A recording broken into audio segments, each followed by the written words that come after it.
નમસ્તે દોસ્તો, મારું નામ કવિતા છે. હું ગુજરાતના એક નાના ગામમાં રહું છું.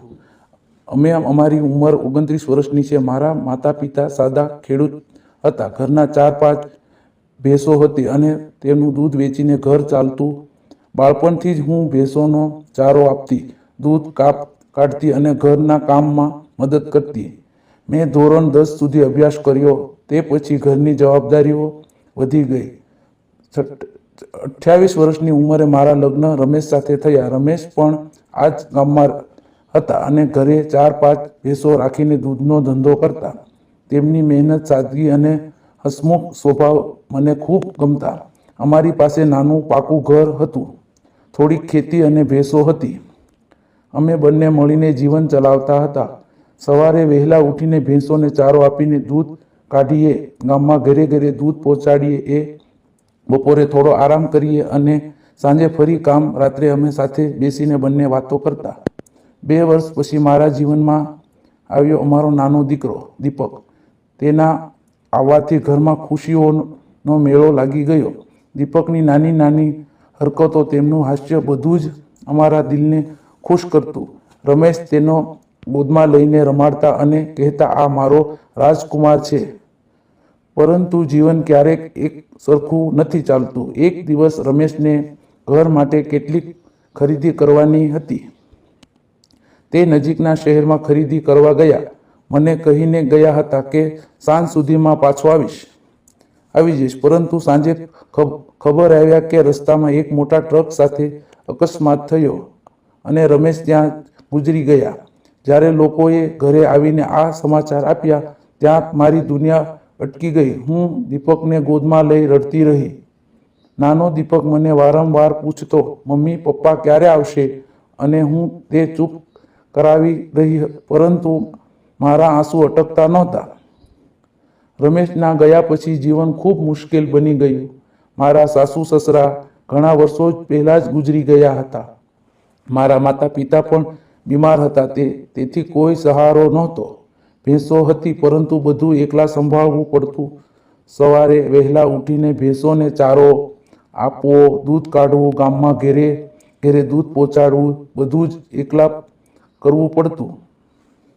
દીપક ત્યારે માત્ર 2 વર્ષનો હતો. તેને એકલો ઘરે મૂકીને કામે જવું પડતું. ત્યારે મારું દિલ તૂટ્યું. ક્યારેક પાડોશીને સોંપીને જાઓ, ક્યારેક તેને સાથે લઈ જાઓ. દૂધ વેચીને જે પૈસા મળતા તેનાથી ઘરનો ખર્ચો, ચારો, દીપકની જરૂરિયાતો બધું કાંઠે ચાલતું. ઘણીવાર રાત્રે દીપકને સુવડાવીને હું એકલી બેસીને રડતી, વિચારતી કે આ જીવન કેમ આટલું કઠોર બની ગયું. સમાજમાં પણ કેટલાક લોકો સહાનુભૂતિ બતાવતા, કેટલા અગવડતા, પરંતુ દીપક માટે મજબૂત બની જીવતી રહી. એવામાં એક દિવસ ગામની પ્રાથમિક શાળામાં નવા શિક્ષક આવ્યા. તેનું નામ અજય હતું. એ 31 વર્ષના હતા અને શહેરમાંથી ટ્રાન્સફર થઈને અહીં આવ્યા હતા. તે ગામમાં શાળા પાસે નાનું ભાડાનું મકાન લઈને રહેવા લાગ્યા. અજય રોજ સવારે અને સાંજે દૂધ લેવા મારા ઘરે આવતા. શરૂઆતમાં માત્ર દૂધ લઈને જ રહેતા, પરંતુ ધીમે ધીમે વાતો શરૂ થઈ. તે પૂછતા, આજે દૂધ ખૂબ સારું છે, કેટલી ભેંસો છે, દીપક કેટલો મોટો થઈ ગયો છે. એક દિવસ સવારે જ્યારે તે દૂધ લેવા આવ્યા, ત્યારે દીપક બહાર રમતો હતો. અજય તેની ગોદમાં લઈને રમાડવા લાગ્યા. દીપક પણ તેને જોઈને હસવા લાગ્યો. તે દિવસ પછી અજય દરરોજ થોડી વાર દીપક સાથે રમતા. ક્યારેક તેની માટે બિસ્કિટ લાવતા, ક્યારેક નાનું રમકડું લાવતા. દીપક પણ તેની જોઈને ખૂબ ખુશ થઈ જતો અને કાકા કહીને બોલાવવા લાગ્યો. દિવસો વીતતા ગયા. અમારી વાતો વધુ ગાઢ થવા લાગી. અજય મને મારી મુશ્કેલીઓ વિશે પૂછતા. એક દિવસ મેં તેમને રમેશની વાત કહી. તે ચૂપચાપ સાંભળતા રહ્યા અને પછી કહ્યું, કવિતા, તે જે સહન કર્યું છે તે ખરેખર ખૂબ મોટી હિંમતની વાત છે. તું એકલી દીપકને, ઘરને આટલી સારી રીતે સંભાળે છે, એ જોઈને મને મારા પર ગર્વ થાય છે. તેમની આ વાતોને ઘણા સમય પછી મને લાગ્યું કે કોઈ મારી ચિંતા કરે, મારી પીડા સમજે છે. એક દિવસ સાંજે દૂધ આપ્યા પછી વરસાદના છાંટા પડવા લાગ્યા. મેં અજયને કહ્યું, આજે ઘેરે જ ચા પી લો, વરસાદમાં ભીજશો તો માંદા પડી ગયા. હું અંદર ચા બનાવવા ગઈ અને દીપકને સુવડાવી દીધો. જ્યારે ચા લઈને બહાર આવી ત્યારે અજય એટલો બેઠા હતા. બહાર હળવો વરસાદ પડી રહ્યો હતો અને ઠંડી પવનની લહેર આવતી હતી. અમે બંને ચા પીતા પીતા વાતો કરવા લાગ્યા. વાતો ધીમે ધીમે દિલની વાતો બની ગઈ. જ્યારે ધીમેથી મારો હાથ પડ્યો, તેમના હાથ ગરમ અને મજબૂત હતો. મારા હાથમાં તેમની આંગળીઓ ધીમે ધીમે ગૂંથાઈ ગઈ. હું થોડી ગભરાઈ ગઈ, પરંતુ તેમની આંખોમાં જોઈને શાંત થઈ ગઈ. તેણે કહ્યું, કવિતા, મને ખબર છે કે તે ઘણું દુઃખ સહન કર્યું છે, પરંતુ હું પણ તને એક દીપકને હંમેશા ખુશ રાખવા માંગુ છું. મને તારા પર પ્રેમ થઈ ગયો છે. તેમનો અવાજ ધીમે અને દિલથી નીકળ્યો હતો. મારા આંસુ છલકાઈ આવ્યા. ખુશીના આંસુ. ઘણા વર્ષો પછી કોઈને મારા હાથને આટલી હૂંફથી પકડ્યો હતો. મેં મારો હાથ પાછો ન ખેંચ્યો. થોડી વાર અમે એમ જ ચૂપચાપ બેઠા રહ્યા, હાથમાં હાથ રાખીને. બહાર વરસાદનો અવાજ અને અમારા દિલની ધડકનો, બસ આટલું જ સંભળાતું હતું. તે ક્ષણમાં મેં લાગ્યું કે જીવન ફરીથી સુંદર બની રહ્યું છે. તેને સાંજ પછી અમારી લાગણીઓ વધુ મજબૂત થઈ, પરંતુ રસ્તો સરળ નહોતો. ગામમાં લોકો વાતો કરવા લાગ્યા. કેટલાક કહેતા કે વિધવા હોવાથી બીજા લગ્ન ન કરવા જોઈએ. મારા માતા પિતા પણ શરૂઆતમાં ગભરાયા. હું ઘણીવાર તૂટી પડી, વિચારતી કે ફરીથી દુઃખ સહન કરવું પડશે.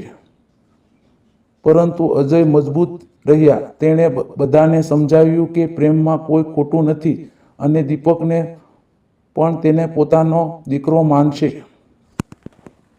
ધીમે ધીમે ગામના સરપંચ અને મોભીઓએ પણ સમજાવ્યા કે કવિતા જેવી મહિલાને નવું જીવન મળવું જોઈએ અને સમાજે તેનો સ્વીકાર કરવો જોઈએ. આખરે બધા માની ગયા. અમારા લગ્ન એક સાદા સમારોહમાં ગામના મંદિરમાં થયા. માત્ર નજીકના લોકો અને પરિવારની હાજરીમાં. દીપકે અજયને પપ્પા કહીને બોલાવવા માંડ્યો. તેનું નાનું હસ્યું જોઈને મારું દિલ ભરાઈ આવ્યું. આજે અમે ત્રણેય આ ગામમાં ખુશીથી રહીએ છીએ. અજય શાળાએ ભણાવે છે, હું ઘર અને ભેંસો સંભાળું છું. દૂધનો ધંધો હવે વધુ સારી રીતે ચાલે છે. દીપક ખુશીથી રમે છે, ભણે છે અને અમારી સાથે રહે છે. જીવનમાં ઘણા વર્ષો પછી ફરીથી પ્રેમ, શાંતિ અને હાસ્ય આવ્યા છે. મિત્રો, આ વાર્તા તમને એ સંદેશ આપે છે કે જીવનમાં કેટલું પણ દુઃખ આવે, હિંમત ન છોડવી. સમાજે વિધવા મહિલાઓને નવું જીવન આપવા દેવું જોઈએ. તેમને સહારો આપવો જોઈએ, વાતો કરીને તોડવા નહીં. જો આપણે એકબીજાને સમજીએ અને મદદ કરીએ તો ઘણા જીવનનો ખુશીઓથી ભરાઈ શકે છે. જો તમને આ વાર્તા ગમી હોય તો લાઈક કરજો, કોમેન્ટમાં તમારા વિચારોને જરૂર લખજો, શેર કરજો અને ચેનલને સબસ્ક્રાઈબ કરવાનું ભૂલશો નહીં.